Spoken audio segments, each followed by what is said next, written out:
Assalamualaikum warahmatullahi wabarakatuh. Waalaikumsalam warahmatullahi wabarakatuh. Bismillahirrahmanirrahim. Alhamdulillahi rabbil alamin. Wabihi nasta'inu ala umuri dunya waddin. Wassalatu wassalamu ala ashrafil anbiya'i wal mursalin Sayyidina wa maulana Muhammadin wa ala alihi wa ashabihil mujahidin at-tahirin, amma ba'du. Saudara-saudara kaum muslimin rahimakumullah. Di dalam surah Al-Ankabut ayat 2, Allah subhanahu wa ta'ala memberikan peringatan. Ahasiban nasu ayyutraku ayyakulu amanna wa hum la yuftanun. Adakah manusia menyangka bahwa mereka akan dibiarkan saja mengucapkan amanna, dibiarkan saja mengatakan kami beriman kepada Allah, wa hum la yuftanun, padahal mereka belum diuji lebih dahulu.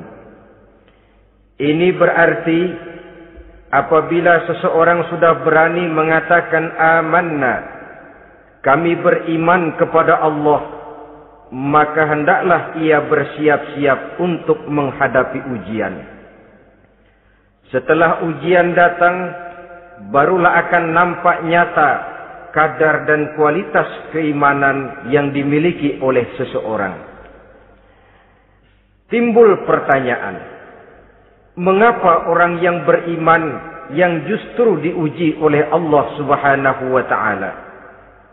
Logikanya tentu ringan saja, bahwa yang mengikuti ulangan di sekolah tentu adalah anak-anak sekolah. Kalau tidak sekolah, tentu saja tidak perlu ikut ulangan. Makin tinggi kelasnya, makin berat soal ulangan yang diberikan kepadanya. Demikianlah dalam kehidupan beragama. Justru yang beriman, yang mendapat ujian dari Allah subhanahu wa ta'ala, semakin tinggi nilai kualitas keimanannya, akan semakin berat ujian dan cobaan yang diberikan kepadanya. Nabi kita Muhammad sallallahu alaihi wasallam pernah pula memperingatkan. Beliau bersabda, "Inna asyaddal bala'i al-anbiya, thumma al-awliya, thumma al-ulama, thumma al-amsal fal-amsal, ubtuliyan nasu ala hasabi dinih." Sesungguhnya ujian yang paling berat adalah yang telah diberikan Allah kepada para nabi-nabi. Di bawah itu adalah para aulia, kemudian para ulama, bertahap ke bawah dan ke bawah, diuji setiap orang menurut keteguhan dan kekuatannya berpegang kepada agamanya. Jadi semakin teguh kita berpegang kepada ajaran agama, semakin dekat kita dengan aturan-aturan agama, semakin berat ujian dan cobaan yang datang menimpa kehidupan ini. Maka persoalan inilah yang akan kita bicarakan pada pertemuan kali ini, tentang cobaan-cobaan yang datang menimpa kehidupan kita. Pokok persoalannya adalah surah Al-Baqarah ayat 155. Allah subhanahu wa ta'ala menjelaskan jenis-jenis ujian yang diberikan kepada kita orang-orang yang beriman. Dalam Al-Baqarah 155 itu, Allah subhanahu wa ta'ala menjelaskan, وَلَنَبْلُوَنَّكُمْ بِشَيْءٍ مِّنَ الْخَوْفِ وَالْجُوعِ وَنَقْصٍ مِّنَ الْأَمْوَالِ وَالْأَنفُسِ وَالثَّمَرَاتِ وَبَشِّرِ الصَّابِرِينَ الَّذِينَ إِذَا أَصَابَتْهُمْ مُصِيبَةٌ قَالُوا إِنَّا لِلَّهِ وَإِنَّا إِلَيْهِ رَاجِعُونَ وَلَنَبْلُوَنَّكُمْ بِشَيْءٍ مِّنَ الْخَوْفِ, dan tentu dan pasti, kata Allah, kami akan menguji kamu sekalian, kami akan mencoba kamu sekalian dengan sebagian kecil dari rasa takut. Walju', rasa lapar, wa naqsim minal amwal wal anfusi was samarat, kekurangan harta, jiwa dan buah-buahan. Ada 5 macam jenis ujian yang dijelaskan di dalam Al-Baqarah 155 ini. Yang pertama, walanabluwannakum bisyai'im minal khauf. Kami uji, kami coba kamu dengan sebagian kecil daripada rasa takut. Setiap manusia terlahir dengan membawa 2 sifat. Yang kontroversil, akan disebut apa seseorang bergantung kepada sifat mana yang lebih menonjol di dalam dirinya. Tiap orang punya rasa berani, tiap orang punya rasa takut. Kalau beraninya lebih besar daripada takutnya, ia dinamakan pemberani. Tapi kalau takutnya yang lebih besar daripada beraninya, ia dinamakan penakut. Tapi yang jelas, 2 sifat kontroversial ini memang ada dalam diri manusia. Akan diuji kamu sekalian dengan sebagian kecil daripada rasa takut.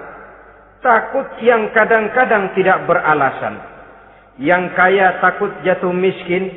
Yang punya jabatan takut kehilangan kedudukan dan pengaruhnya. Dan pada akhirnya yang hidup pun menjadi takut mati. Sesuatu yang sungguh tidak beralasan dan menimbulkan kegelisahan di dalam kehidupan. Mari kita lihat dampak yang ditimbulkan oleh rasa takut ini. Ada orang kaya yang takut jatuh miskin. Akibat rasa takutnya ini, pertama, ia menumpuk-numpuk harta sebisa-bisanya dengan menghalalkan segala macam cara. Tidak peduli halal haram, tidak ngerti hak batil, tidak tahu hak dan pantas dan ma'ruf munkar atau tercela. Yang penting ia bisa menumpuk-numpuk harta, menimbun-nimbunnya, tidak hanya cukup untuk dirinya sendiri. Kalau perlu anaknya sudah dipersiapkan untuk jadi orang kaya. Cucunya disiapkan jadi orang kaya. Anak cucunya, cucu-cucunya, seluruhnya. Dia takut jatuh miskin. Kemudian akibat dari rasa takut ini, ia pun terjebak ke dalam penyakit bakhil bin pelit alias kikir. Tidak sedikit pun tergerak hatinya untuk memberikan bantuan dan pertolongan kepada mereka yang memang memerlukannya. Termasuklah ia ke dalam apa yang diingatkan Allah. Allazi jama'a malan wa addadahu yahsabu anna malahu akhlada. Orang-orang yang menumpuk-numpuk harta kemudian menghitung-hitungnya. Dia menyangka bahwa hartanya akan dapat mengekalkan kehidupannya di dunia ini. Dia menyangka hartanya akan dapat mengekalkan kebahagiaannya di dalam kehidupan ini. Maka kerjanya hanya menumpuk dan menumpuk. Dan dia sangat takut untuk jatuh miskin. Saudara-saudara kaum muslimin rahimakumullah. Lalu yang kebetulan punya jabatan takut kehilangan kedudukan dan pengaruhnya. Maka ia akan melakukan segala cara dan jalan untuk menjaga keamanan dan ketenangan dari jabatan yang sedang didudukinya. Hilang kesadaran bahwa jabatan adalah amanah. Hilang pengertian bahwa kedudukan adalah alat untuk berbuat baik dan mengabdi kepada sesamanya. Yang ada pikirannya hanyalah bagaimana menjaga kedudukan dan pengaruhnya agar tetap ada dalam dirinya. Segala cara pun dilakukan dan kadang-kadang ia kehilangan kontrolnya.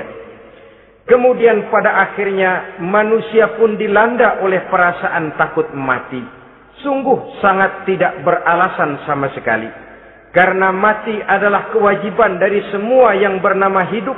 Dan Nabi mengingatkan, al-mautu babun fakullun nasi dakhiluh. Mati adalah merupakan satu pintu yang setiap orang akan masuk ke dalam pintu itu. Bahkan mati sesungguhnya bisa merupakan nasihat di dalam kehidupan kita. Beliau bersabda, taraktu fikum nasihataini, natiqan wa samitan. Aku tinggalkan kepada kamu 2 macam nasihat. Pertama, nasihat yang pandai bicara. Dan yang kedua, nasihat yang diam saja. Sahabat bertanya, nasihat yang pandai bicara itu apa ya Rasul? Beliau menjawab, Al-Quran. Kalau nasihat yang diam saja apa ya Rasul? Beliau menjawab, maut. Saudara-saudara kaum muslimin rahimakumullah. Yang kaya takut miskin. Yang punya jabatan takut kehilangan kedudukan dan pengaruhnya. Dan pada akhirnya yang hidup pun menjadi takut mati. Sesungguhnya takut-takut yang sangat tidak beralasan sama sekali. Jika orang kaya takut jatuh miskin, untuk itu kemudian dia menghalalkan segala macam cara untuk menumpuk kekayaan yang tidak akan habis dimakan selama 7 turunan. Kemudian diiringi dengan sifat bakhil, sifat tertutup, sifat berpangku tangan melihat kesulitan dan penderitaan orang lain. Maka sesungguhnya dia tidak merasa bahwa harta merupakan titipan dari Allah Subhanahu wa ta'ala. Bahwa ia merupakan alat dan bukan merupakan tujuan di dalam kehidupan ini. Takut miskin adalah satu penyakit yang mengakibatkan orang lupa diri dan lupa daratan. Takut kehilangan kedudukan dan pengaruh juga adalah penyakit yang menyebabkan orang menghalalkan segala macam cara untuk menjaga kedudukan dan jabatannya. Dan takut mati juga sebenarnya sesuatu yang tidak beralasan. Sebab siapa yang berani hidup harus berani pula menghadapi mati. Yang takut mati tidak usah hidup saja. Karena mati adalah kewajiban bagi semua orang-orang yang hidup. Oleh karenanya, rasa takut yang tidak beralasan sesungguhnya merupakan ujian untuk menguji nilai-nilai keimanan yang ada di dalam diri kita. Orang kaya diuji dengan hartanya, pejabat diuji dengan kedudukan dan pengaruhnya, manusia hidup diuji dengan akan datangnya mati yang menjemput kehidupannya. Menghadapi ujian-ujian semacam ini, maka marilah kita menyadari yang kaya tidak perlu takut miskin. Dari Allah harta itu datang, kepada Allah harta itu akan kembali. Yang punya kedudukan dan pengaruh tidak usah takut kehilangan kedudukan dan pengaruhnya. Karena jabatan sesungguhnya merupakan amanah dari Allah Subhanahu wa ta'ala yang harus digunakan dan dianggap sebagai kesempatan untuk berbuat kebajikan sebanyak-banyaknya. Saudara-saudara kaum muslimin rahimakumullah. Ini bagian pertama dari ujian-ujian yang ada dalam Al-Baqarah 155. Walanabluwannakum bisyai'im minal khauf. Kami akan uji, kami akan coba kamu dengan sebagian kecil daripada rasa takut. Takut yang kadang-kadang saya katakan sekali lagi sangat tidak beralasan. Akibatnya bisa menimbulkan gejala-gejala yang aneh di dalam kehidupan kita. Saudara-saudara, yang kedua, walju, akan kami uji kamu dengan rasa lapar. Kelaparan belum tentu identik dengan kemiskinan. Bahkan di dalam surah An-Nahl ayat 112, Allah Subhanahu wa ta'ala memberikan contoh yang sangat nyata dan jelas. وَضَرَبَ اللَّهُ مَثَلًا قَرْيَةً كَانَتْ آمِنَةً مُطْمَئِنَّةً يَأْتِيهَا رِزْقُهَا رَغَدًا مِنْ كُلِّ مَكَانٍ فَكَفَرَتْ بِأَنْعُمِ اللَّهِ فَأَذَاقَهَا اللَّهُ لِبَاسَ الْجُوعِ وَالْخَوْفِ بِمَا كَانُوا يَصْنَعُونَ. Allah memberikan contoh bagaimana keadaan satu negeri yang makmur, aman, tenang, tentram. Rezekinya datang dari segala arah. Fakafarat bi an'umillah. Tapi sayang sekali penduduknya kufur dengan nikmat yang diberikan Allah Subhanahu wa ta'ala kepada mereka. Akibatnya fa'azaqahallahu libasal ju'i wal khauf. Allah timpakan kepada mereka kelaparan dan ketakutan bima kanu yasnaun, sebagai akibat dari apa yang telah mereka lakukan. Marilah kita melihat contoh dalam Al-Quran ini untuk mengadakan introspeksi di dalam diri dan kehidupan kita masing-masing. Adalah satu keberuntungan bahwa kita sebagai manusia dijadikan Allah sebagai khalifahnya di permukaan bumi ini, yang ditugaskan untuk membudidayakan alam mengelola dan mengambil manfaatnya bagi sebesar-besar manfaat di dalam kehidupan kita. Dijadikannya bumi untuk tempat tinggal kita sebagai hamparan di mana segala fasilitas dan kebutuhan hidup kita tersedia. Tinggal lagi kita pandai-pandai mengelolanya. Apalagi buat kita Muslim yang tinggal di persada Nusantara tercinta Indonesia ini.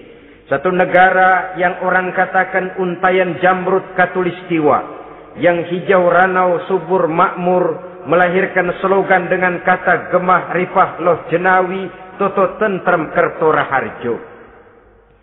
Negara yang demikian subur, negara yang demikian indah, negara yang demikian hijau ranau ini, apabila kita terkena fakafarat bi an umillah, kufur kepada nikmat yang diberikan oleh Allah kepada kita, dia tidak akan mendatangkan ketenangan, dia tidak akan mendatangkan kesejahteraan, bahkan akan sangat boleh jadi akan menimbulkan kekacauan, ketidaktenangan dan kelaparan di tengah negara yang subur makmur. Inilah yang sangat menyedihkan.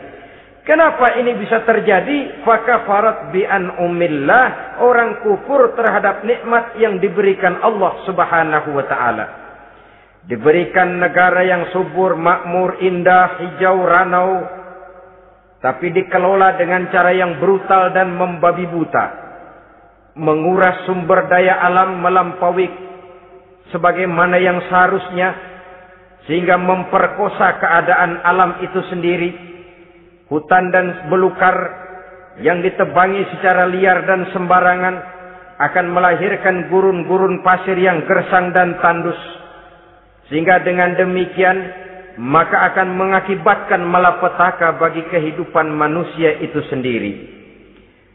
Begitu juga percobaan-percobaan ilmu pengetahuan yang mengundang dan mengandung reaktor-reaktor nuklir akan memberikan luka kepada alam itu sendiri, yang mengakibatkan akan kembali kerugian kepada makhluk bernama manusia. Saudara-saudara kaum muslimin rahimakumullah. Jadi dengan demikian, di dalam satu negara yang subur, hijau, ranau dan makmur, bisa saja terjadi kelaparan apabila kita ingkar, tidak mau bersyukur terhadap nikmat yang diberikan Allah kepada kita. Kita kelola alam ini seenak perut kita saja dengan tidak memikirkan akibatnya di kelak kemudian hari nanti. Kita ambil satu contoh. Orang-orang tua kita dulu pada umur 60 tahun, 70 tahun, kalau dia menanam kelapa, orang lalu bertanya, kakek nanam kelapa untuk siapa nanti? Apa jawabannya? Untuk anak cucu saya. Umur 60 tahun atau umur 70 tahun, ia masih menanam pohon kelapa. Untuk apa katanya? Untuk anak cucu saya di belakang kemudian hari nanti. Orang yang bisa menanamkan sesuatu untuk generasi yang akan datang, itulah orang tua yang bijaksana. Tapi orang yang menanam sesuatu hanya untuk kepentingan dirinya sendiri saja, maka itulah orang yang hanya mementingkan diri sendiri atau orang egois. Tapi lebih celaka lagi, orang yang mau melakukan sesuatu yang akan meninggalkan akibat bagi generasi yang akan datang, akibat yang tidak baik, itulah orang yang aniaya, orang yang zalim di dalam kehidupan kita. Bumi, tempat di mana kita manusia tinggal, bukan satu wujud yang tanpa batas. Pernahkah kita membayangkan cuma satu bumi untuk dihuni oleh 5 miliar lebih dari makhluk bernama manusia, yang kadang-kadang pertumbuhan sarana untuk menunjang kehidupan tidak sepesat pertumbuhan jumlah makhluk bernama manusia itu sendiri. Oleh karena itu kita dituntut untuk pandai-pandai mengelola, membudidayakan alam ini dengan tetap menjaga keseimbangannya, sehingga bahaya kelaparan yang merupakan ujian di dalam kehidupan, insya Allah tidak akan kita temukan di dalam kehidupan kita. Saudara-saudara kaum muslimin rahimakumullah. Ini kelaparan dalam artian sebagai satu bangsa. Bisa juga kelaparan dalam artian dalam kehidupan pribadi daripada manusia. Hidup ini, kata orang, berjalan bagaikan roda pedati. Sekali tempo naik kita ke atas, lain saat turun kita ke bawah. Ada saatnya kita jaya, ada saatnya kita pun mengalami kemunduran. Oleh karena itu, pasang surut kehidupan ini membuat orang seharusnya sadar bahwa pasang surut itu tidak harus menyebabkan pasang surutnya dia di dalam melaksanakan ibadahnya kepada Allah Subhanahu wa ta'ala. Kelaparan boleh jadi memang merupakan ujian untuk menguji nilai-nilai keimanan seseorang.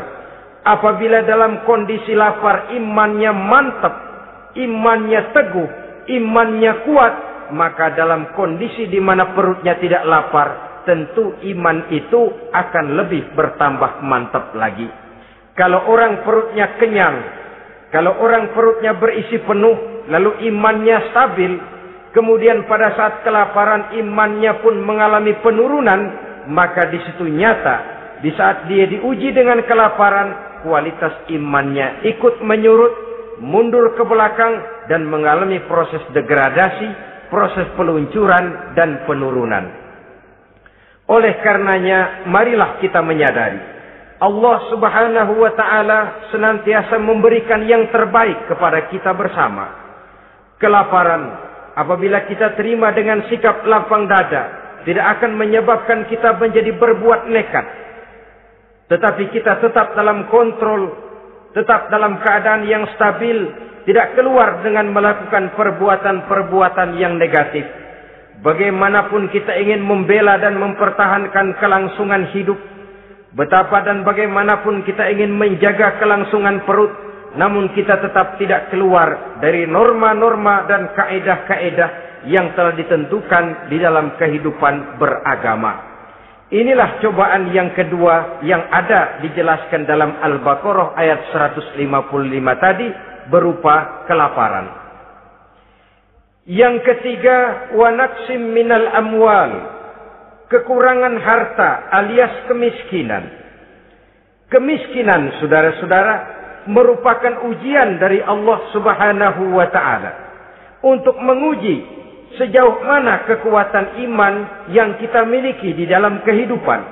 Tetapi sesungguhnya bukan hanya kemiskinan, kekayaan pun pada hakikatnya juga merupakan ujian. Namun umumnya manusia akan lebih merasa diuji jikalau dia miskin daripada diuji jikalau dia menjadi orang yang kaya. Pada sisi lain, kenyataan mengatakan banyak orang lulus ketika diuji dengan kemiskinan, tetapi gagal berantakan setelah diuji dengan kekayaan. Kemiskinan pun apabila kita lihat dari segi kehidupan bermacam bentuknya. Ada kemiskinan di bidang ilmu pengetahuan. Karena kemiskinan dan kebodohan memang merupakan dua saudara yang seakan-akan sekandung. Yang satu bisa menimbulkan yang lain, tapi paling celaka kalau keduanya sudah berjalan beriringan. Maksud saya, kemiskinan bisa menimbulkan kebodohan, kebodohan bisa menimbulkan kemiskinan, tapi yang paling celaka sudahlah miskin, bodoh pula. Miskin ilmu. Yang kedua, miskin akhlak. Ini lebih parah lagi daripada miskin ilmu. Kalau miskin ilmu orang sekedar goblok bin bodoh alias tolol, maka miskin akhlak ini menyebabkan orang kurang ajar, tidak punya budi pekerti. Sehingga dengan demikian miskin akhlak sesungguhnya lebih bahaya daripada miskin ilmu. Adapun miskin yang kita kenal pada umumnya dan juga yang dimaksud dalam ayat ini adalah miskin harta. Imam Ali karramallahu wajhah pernah memberikan peringatan, kadal faqru ayyakuna kufran. Boleh jadi kemiskinan mendekatkan orang kepada kekufuran. Dengan kata lain, biasanya kemiskinan bisa membuat orang nekat. Kalau sudah nekat, maka bukan cuma harga diri yang terjual, bukan cuma keluarga yang terjual, bukan cuma nilai-nilai materi yang dimilikinya yang terjual, bahkan iman dan keyakinannya, akidah dan pandangan hidupnya pun tidak akan segan-segan digadaikannya, dijualnya untuk mengatasi kelaparan dan kemiskinan itu tadi. Padahal selalu diingatkan, pandangan dan keyakinan, iman sesungguhnya merupakan intan paling mahal, sesungguhnya merupakan mutiara paling berharga di dalam kehidupan kita. Maka kemiskinan memang merupakan ujian. Banyak orang yang kebal berhadapan dengan segala macam cobaan, tapi pada saat diuji dengan kemiskinan, ia tidak tahan diri, ia tidak sanggup menjaga dan mempertahankan akidahnya, maka akidah yang cuma satu-satunya pun ikut terjual juga adanya.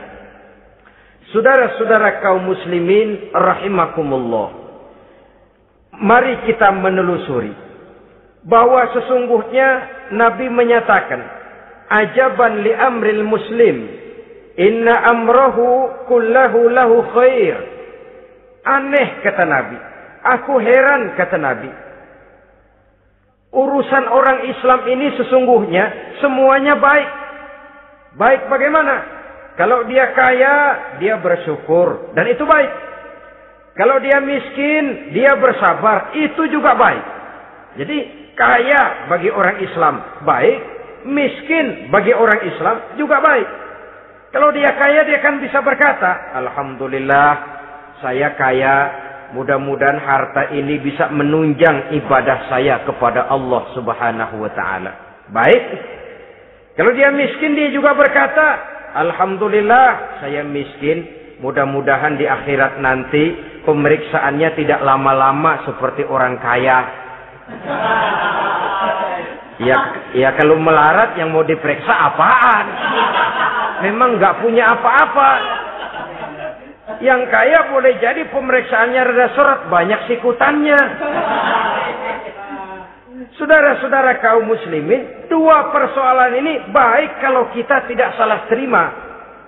Mana yang lebih baik? Tentu yang lebih baik menjadi orang kaya yang bersyukur. Dan itu memang wajar. Kaya syukur, miskin sabar. Yang luar biasa kalau mau tahu, miskin syukur. Kalau kaya syukur memang mestinya. Miskin sabar, ya mestinya lah. Miskin kagak sabar mau kemana? Tapi yang luar biasa sesungguhnya miskin syukur. Syukur bagaimana? Ya seperti saya katakan tadi. Alhamdulillah, mudah-mudahan di akhirat nanti pemeriksaannya tidak lama seperti orang yang kaya. Sehingga kata Nabi, setiap persoalan yang dihadapi umat Islam baik bagi dia. Miskin baik, kaya baik, asal orang tidak salah terima. Tapi sebaliknya, kalau salah terima, kaya lupa diri, miskin lupa daratan. Pada posisi di mana dia sebenarnya tidak bisa menerima kenyataan dengan baik, akhirnya kehilangan kontrol.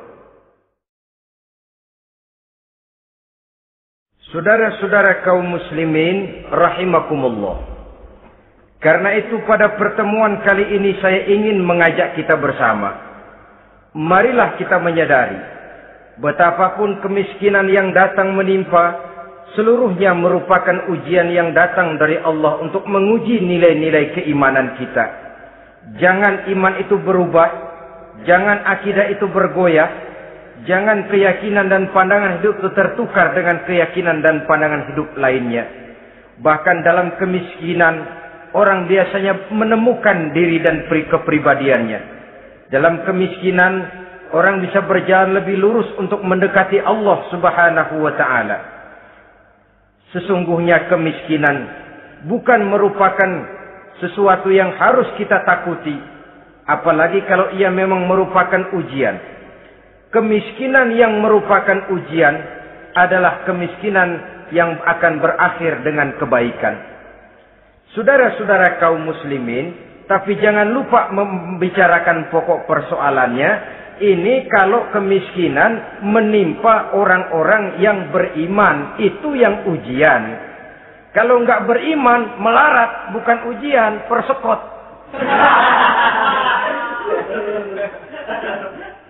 Nah, orang lalu bertanya, Pak, kalau orang kafir kaya bagaimana?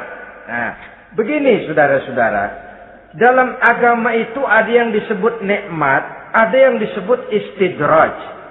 Kalau nikmat itu hanya diberikan kepada hamba-hamba yang beriman.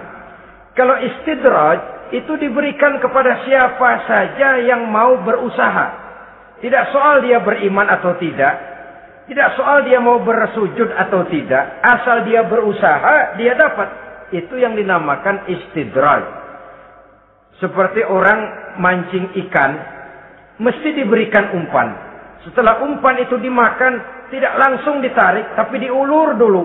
Sampai kira-kira mata kail itu nyangkut di leher si ikan, baru diangkat ikan itu ke atas. Dan sampai di atas kita bisa maklum nasib ikan tadi. Bisa digetok, bisa dibacok, bisa digoreng, bisa dipepes. Tapi yang jelas nasibnya merana. Maka kalau ada orang makin jauh dari agama, makin kaya. Makin tidak mau sholat, makin berlimpah hartanya. Saudara tidak usah heran. Cukup dalam hati saja. Ikan lo. Jangan keras-keras, marah dia.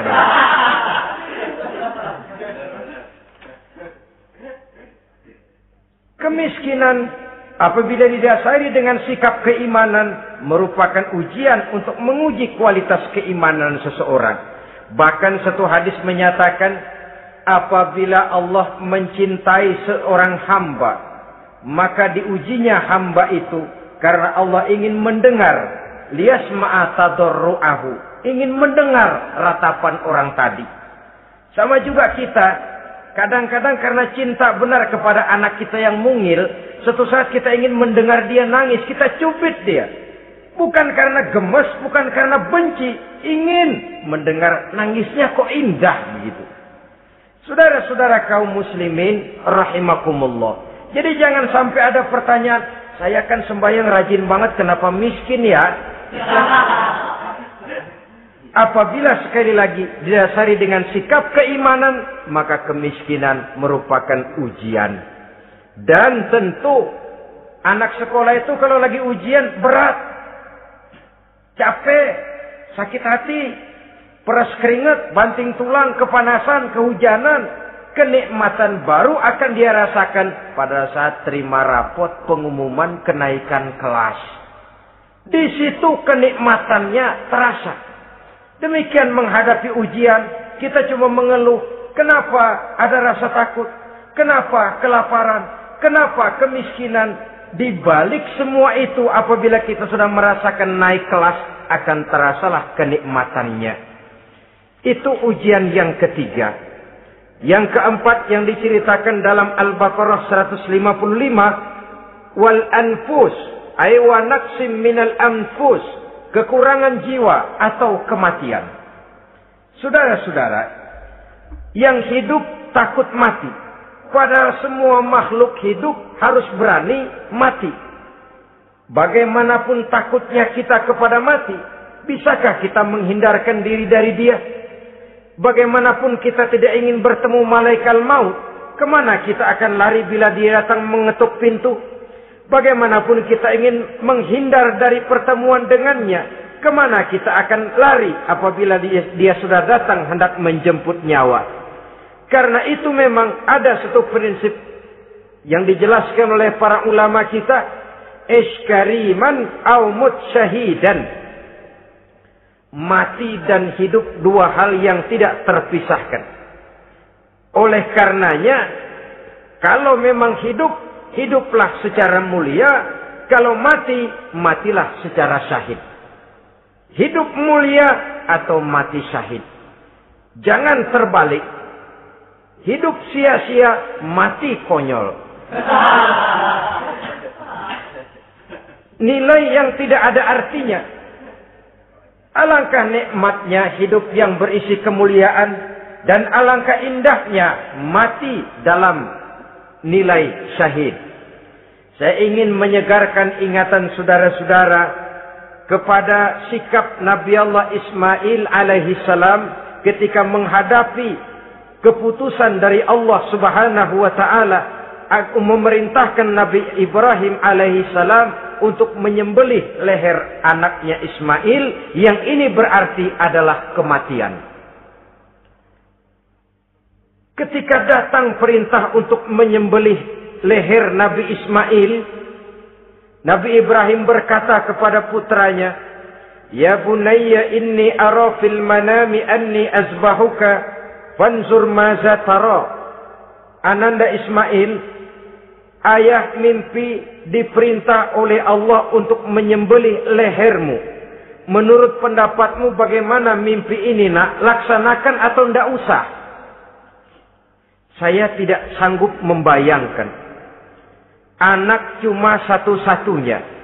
Sudah lama diharapkan. Si buah hati, belahan jantung, pelanjut cerita, penerus sejarah. Ketika anak ini sedang lucu-lucunya, turun perintah untuk menyembelihnya. Ya, kalau anak kita banyak, turun perintah potong leher anakmu, mungkin kita bisa pilih yang mana yang rada bandelan nih.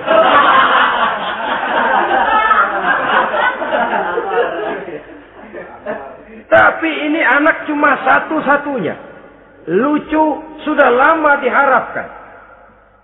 Dan memang itu juga merupakan ujian kepada Nabi Allah Ibrahim. Seolah-olah Allah berkata, "Hai Ibrahim, dahulu sebelum kau punya anak, kau memang cinta kepadaku. Sekarang setelah kau punya anak, masuk rasa cinta anak ke dalam hatimu. Buktikan Ibrahim, mana yang lebih besar, cintamu kepadaku, kata Allah, atau cintamu kepada anakmu. Sembelih leher anakmu." Ternyata kemudian sejarah menyatakan, Nabi Ibrahim cinta kepada Allah, beliau pun cinta kepada putranya. Tapi cintanya kepada Allah lebih besar daripada cintanya kepada putranya. Sehingga ketika turun perintah penyembelihan, itu pun dilaksanakannya, tapi tetap musyawarah dulu. Yakin itu memang perintah Allah, beliau toh mengajak dialog putranya. Ini yang penting dalam kehidupan kita. Dialog. Nah, bapak mimpi diperintah Allah untuk menyembelih lehermu. Menurut pendapatmu bagaimana, nak? Laksanakan atau tidak? Yakin itu perintah Allah, tapi asas musyawarahnya tidak beliau tinggalkan. Walaupun yakin orang tua berbuat untuk kebaikan anak, alangkah baiknya anak diajak bicara. Sehingga dengan hasil pembicaraan ini nanti kita akan mengerti gejala perkembangan dan kemauan dari jiwa si anak tadi. Saudara-saudara kaum muslimin, apa jawaban Nabi Allah Ismail yang ketika itu masih remaja? Beliau menjawab, "Ya abatif al ma tu'mar, satajiduni insyaallahu minas sabirin." Bapak, jikalau memang ini memang perintah Allah, laksanakan saja Bapak. Tidak usah ragu. Mudah-mudahan nanti Bapak akan menemukan saya termasuk ke dalam golongan orang-orang yang sabar. Ini pantulan doa Nabi Ibrahim dahulunya ketika meminta seorang keturunan yang merupakan anak yang soleh. Jawaban dari anak yang soleh. Kalau memang ini perintah Allah Bapak, laksanakan saja. Saya insya Allah termasuk ke dalam golongan orang-orang yang sabar. Kalau Allah memerintahkan Bapak untuk menyembelih leher saya, silakan Pak. Saya ikhlas, saya ridho, saya rela untuk memenuhi perintah Allah Subhanahu wa Ta'ala. Ini jawaban anak soleh. Sebab itu sering saya katakan, kalau kita cuma punya anak pintar tidak soleh, mungkin jawabannya nggak begini. "Nak, Bapak diperintah motong leher kamu, nak. Bagaimana pendapatmu?" Mungkin dia jawab, "Bapak aja yang tuaan, Pak."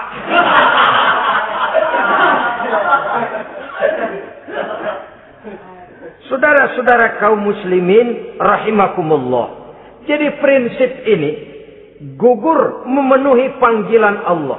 Hidup mulia atau mati dengan syahid.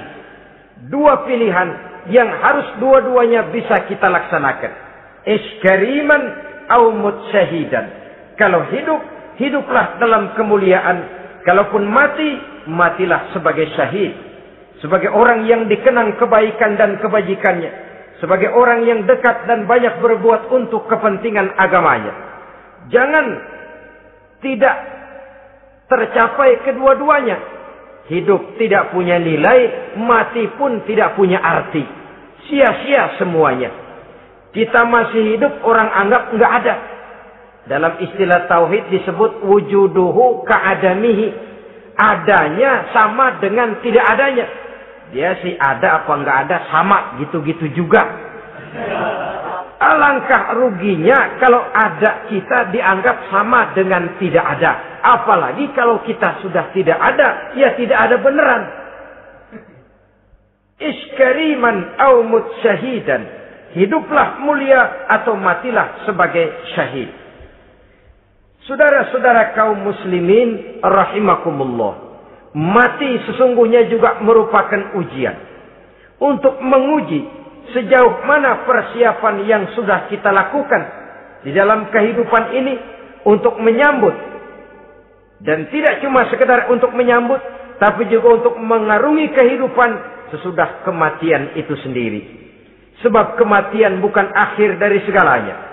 Kematian cuma satu pintu di mana kita akan masuk dan akan berjalan kembali menelusuri fase-fase kehidupan yang telah ditentukan oleh Allah Subhanahu wa taala. Saudara-saudara kaum muslimin rahimakumullah. Pembicaraan tentang kematian ini pun bisa kita evaluasi. Ada yang takut mati usahanya, ada yang takut mati karirnya, ada yang takut mati rezekinya, ada yang takut mati batinnya, ada yang takut mati jasmaninya, dan lain sebagainya. Seluruh ketakutan kepada kematian itu memang merupakan hal yang wajar. Ada yang takut mati usahanya, ada yang takut mati karirnya, ada yang takut mati rezekinya. Tapi kalau ketakutan itu lalu melahirkan perbuatan-perbuatan negatif yang menimbulkan penyimpangan, itu sudah di luar dari yang seharusnya. Kematian merupakan ujian. Menghadapi segala macam ujian termasuk kematian ini akan kita bicarakan pada bagian penutup nanti. Yang kelima, saudara-saudara, ujian yang dijelaskan dalam Al-Baqarah 155 tadi, wa naqsim minas samarat, kekurangan buah-buahan. Kekurangan buah-buahan bisa berarti paceklik. Ini juga bisa diakibatkan oleh apa yang dijelaskan dalam An-Nahl 112 tadi. Orang kufur kepada nikmat yang diberikan Allah Subhanahu wa ta'ala. Orang jauh dari petunjuk-petunjuk agama. Merasa segala persoalan bisa dipecahkan dengan kemampuan otaknya. Hilang rasa ketergantungannya kepada Allah Subhanahu wa ta'ala. Maka usahanya bisa berakhir dengan yang tidak diharapkan. Sudah bikin target, tahun ini kita bakal panen raya besar. Tahu-tahu tikus ngamuk. Habis padi digarap oleh tikus, panen bisa gagal. Bahkan beberapa tahun yang lalu, kita masih ingat bagaimana ulat-ulat menyerbu pohon-pohon jambu. Ribuan batang pohon jambu. Ribuan pohon-pohon jambu itu mati. Lalu jambu-jambu itu tidak bisa lagi dimanfaatkan dalam kehidupan. Tikus yang menyerbu sawah. Ulat yang menyerbu pohon-pohon jambu. Angin topan, puting beliung, gempa bumi. Itu sudah proses-proses di luar kemampuan manusia untuk mendeteksinya. Disinilah manusia harus sadar. Bahwa setelah ia berusaha dan berusaha. Sesuai dengan keterikatannya kepada hukum alam, kepada sunnatullah, maka ia harus punya sandaran vertikal kepada Allah Subhanahu wa ta'ala. Agar bila usahanya berhasil, dia tidak lupa diri dan lupa daratan. Dan apabila usahanya kemudian ternyata gagal, dia tidak menjadi putus asa, buruk sangka, sempit hati, cupik pandangan. Cobaan datang dari Allah Subhanahu wa ta'ala berupa kekurangan buah alias paceklik. Saudara-saudara, menghadapi cobaan dan ujian yang saya katakan tadi, 5 macam ini, apa konsepnya, apa jalan keluarnya? Ayat selanjutnya dalam kalimat tadi menjelaskan, wabasyiris sabirin, menghadapi ujian-ujian dalam hidup, baik rasa takut, kelaparan, kemiskinan, kematian, kekurangan harta, kekurangan buah-buahan. Wabasyiris sabirin, gembirakan orang-orang yang sabar. Menghadapi segala macam ujian tadi, gembirakan orang-orang yang sabar. Siapa orang yang sabar itu? Allazina iza asabathum musibatun qalu inna lillahi wa inna ilaihi raji'un. Yaitu orang-orang yang apabila menghadapi ujian, ditimpa musibah, mereka berkata, sesungguhnya kami berasal dari Allah dan sesungguhnya kepada Allah pula kami akan kembali. Bukan cuma sekedar ucapannya, tapi penghayatannya kepada filsafat yang terkandung di dalam kalimat itu tadi. Maka jadilah dia semacam lipstik, jadilah dia semacam dekorasi. Apabila kita berjanji dan dalam hati kita sudah ada kemungkinan besar kita tidak akan datang, kita tetap menggunakan kata-kata insya Allah. Padahal yang jelas tidak akan mau datang adalah kita. Kita sandarkan dan kita kembalikan itu kepada Allah. Sesungguhnya kami berasal dari Allah. Sesungguhnya kepada Allah juga kami akan kembali. Bukan cuma sekedar ucapannya, tapi juga penghayatan kepada filsafat yang terkandung di dalamnya. Kalau suatu saat kita harus kehilangan harta yang kita miliki, kenapa tidak berpikir inna lillahi wa inna ilaihi raji'un?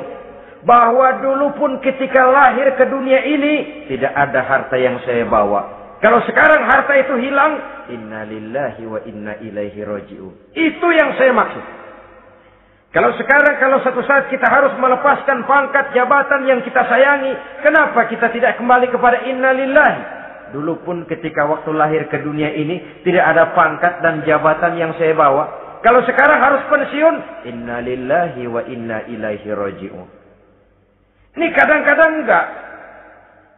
Dengar mau mutasi, mau pensiun, mulutnya inna lillahi, tapi gerbek-gerbek dukun diusut.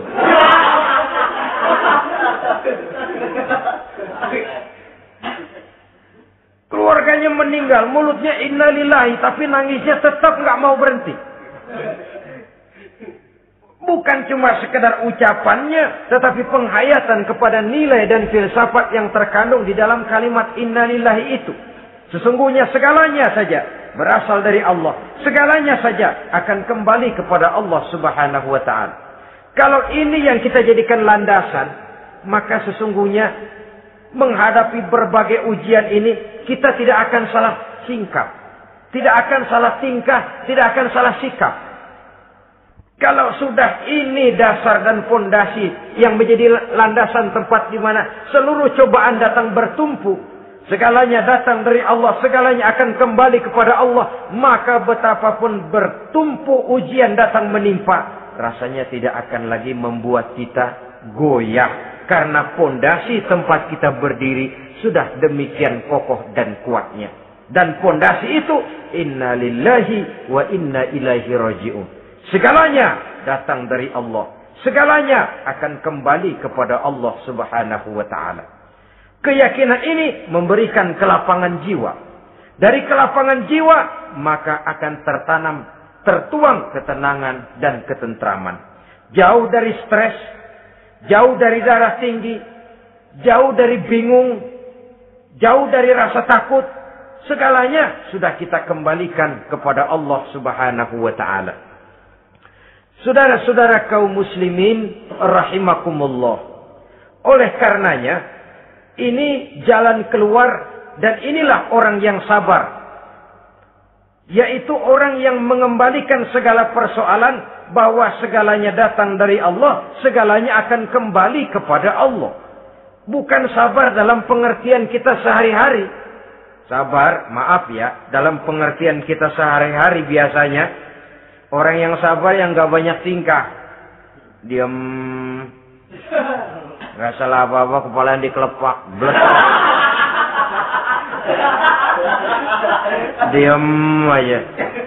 Ente nggak salah apa-apa dikelepak diem ya. Gue lagi sabar, diem loh. Rasanya ini sih, kalau sabar macam ini yang kita punya, boleh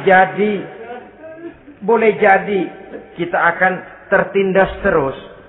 Sebab itu, pada penghujung surah Al-Asr, Allah menggandengkan antara tawasau bil haq dengan tawasau bis sabr. Kebenaran dan kesabaran, dua hal yang memang tidak boleh terpisahkan satu dengan yang lain. Kalau kita benar, kita harus sabar. Kalau kita mau sabar, harus karena benar. Apabila kebenaran satu prinsip, maka kesabaran adalah satu strategi. Prinsip yang tanpa strategi bisa membuat kita tidak akan mencapai tujuan yang kita harapkan. Artinya, kebenaran tanpa kesabaran membuat kita mudah dipatahkan orang, tapi kesabaran tanpa kebenaran akan membuat kita diinjak terus oleh orang lain. Karena itu, kalau yakin kita benar, harus sabar. Kalau mau bersabar, harus karena benar. Dalam hal ini, sifat sabar yang dicontohkan oleh Rasulullah Sallallahu Alaihi Wasallam sungguh memang merupakan jadi panutan. Sepanjang persoalannya adalah persoalan pribadi. Sepanjang pribadi beliau yang dihina, sepanjang pribadi beliau yang dicaci maki, beliau biasanya bisa mengendalikan diri. Tapi kalau sudah agama masalahnya, maka beliau pun tidak segan-segan mencabut pedang, maju ke medan perang. Bukan untuk memaksakan agama dan keyakinan, karena agama dan keyakinan memang tidak bisa dipaksakan. Tapi untuk menjaga, membela dan mempertahankan agama dari hinaan, cemoohan dan caci maki orang lain. Yang kita lakukan sebaliknya. Kalau pribadi kita yang dihina, marahnya 17 langit. Tapi kalau sudah agama dicaci maki orang, agama dihina orang, agama diremehkan orang, biarin dah, masih banyak ustaz. Cuma masalah ustadzkah agama itu? Cuma urusan kiaikah agama itu? Tidak. Agama itu urusan setiap pribadi muslim. Ya, dia jadi pengusaha, ya dia jadi pejabat, ya dia jadi seniman, ya dia jadi teknokrat, ya dia jadi ekonom, ya dia jadi pakar di berbagai bidang. Agama adalah masalah setiap kita. Kalau pribadi Nabi yang dicaci, pribadi yang dihina dan dicemoohkan orang, beliau mengendalikan diri. Tapi kalau sudah agama taruhannya, beliau tidak segan-segan cabut pedang, maju ke medan perang. Sabar, tapi pada tempatnya. Sabar tidak dalam artian diam, delohom, ayem-ayem, gelenggem, menunggu embun yang turun dari langit. Emang lagi lapar, sabar aja. Nggak usah makan, nanti juga waktunya Tuhan kasih kenyang-kenyang. Kalau sabar macam ini yang kita pakai, lapar terus dah. Emang giliran sakit, sabar aja. Nggak usah berobat, nanti juga waktunya baik, sembuh. Mati terus dah.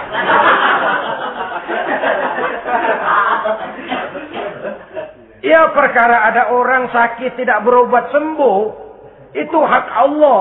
Tapi tidak boleh kita jadikan sandaran, apalagi kalau makom kita dengan Allah masih sedemikian jauhnya. Itu hanya ucapan dari orang-orang yang makom dia dengan Allah itu sudah tidak ada jarak.